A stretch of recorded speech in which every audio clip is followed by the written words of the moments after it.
Alright, so you're looking for your first car. I'm guessing you're either a high schooler or a college student looking for a car, parents looking for a car for their child, or some 12-year-old who's dreaming of what your first car will be once you get your license. Either way, looking for a car is not an easy task. There's a lot of things to consider. What kind of car are you looking for?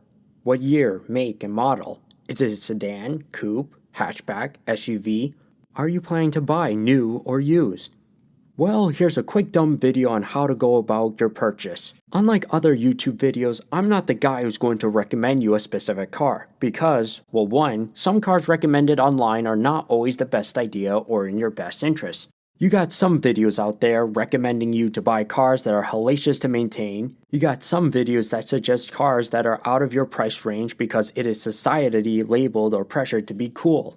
Buy this BMW because it's cool and unique that will give you tons of street cred, even though it's a money pit and you're a broke-ass college student with crippling debt. Number two, they may not necessarily apply to everyone. I recognize that not all viewers who watch YouTube are from the US. Some of you live in other countries around the world. Good first cars in one country may not necessarily be the same for another. For example, Volkswagens are considered cheap to maintain and reliable in European countries. As for the US, not so much. So instead of focusing on specific cars to buy, I'll be going over specific tips and tactics that will help you narrow down your search for the right car. So here we go. Right off the bat, we're talking about money. Look, it's no secret that cars are one of the most expensive things you will most likely ever own in your life, coming in second to your house. Some of you may be students or graduates who still live with your parents, while others may be people who just don't have a lot of money. For some of you, public transport is not an option. For others, Uber or Lyft might not be the greatest alternative. You need to first say to yourself, how much car can I afford? And by afford, I mean the whole ownership of the car, not just the purchasing price. Now there are two types of cars that you could go for. Buy a brand new car or buy a used car. Let's start with the new car. A brand new car is a pretty good option if you plan on keeping it for a long time, unless it's made by a crap company. The main catch is the initial cost and how much value it holds. Unless you happen to have a lot of coin to splurge yourself on, buying a brand spanking new car is not always the best idea. The first 2 to 3 years of depreciating on a new car is massive. The second a car leaves the dealership, its value tanks like the 2008 stock market. Some cars depreciate faster than others. Now that is not to say that it's a completely bad choice. If you can afford to buy a new car, one that is cheap to maintain, it may be a good car to keep for a long time. But some of us might not be able to afford that. This is where we look at used cars. Now buying a used car has a lot of great benefits if you know how to look for the right one. This falls into our next topic. When searching for a car, aside from price, the key is to find one that is 1. Well taken care of, and 2. Known to be reliable. Now, truth be told, this would also apply to new cars, but it is a little more critical for older cars because they're not in as good condition as the new cars are.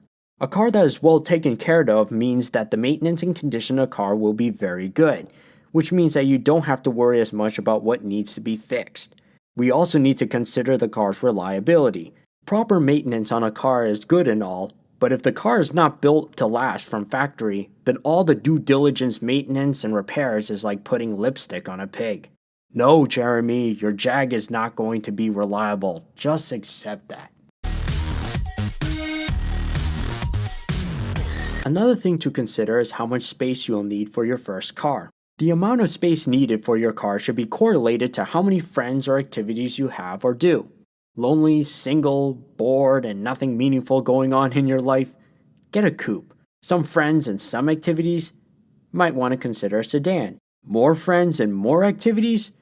Hatchback or a minivan. You should also consider the cost and management of a vehicle based on their size. Now some of you might think that bigger is better, since a bigger car will have more space. You might be thinking, hey, I'd rather have more space than I actually use, instead of having less space than I actually need. In this circumstance, yeah, that is true. However, A bigger vehicle will mean worse gas mileage, more needed space to park, more insurance depending on where you live, more cumbersome to drive, and more expensive since more material is needed to produce the vehicle. So yeah, you may want to take that into consideration. In the bigger picture, just make sure that you have a car that best suits your needs and that you can afford. Keep in mind that just because it is your first car doesn't mean it is the only car that you will own in your life. Don't feel overly pressured into thinking that you must have the ultimate car that you want or need to have. Even if your first car experience may have not been the best, there is still opportunity to find another car down the road that may give you a better one. Hopefully you learned a few things. Thank you so much for watching. If you have any other suggestions, let me know down in the comment section below. And I'll see you all later.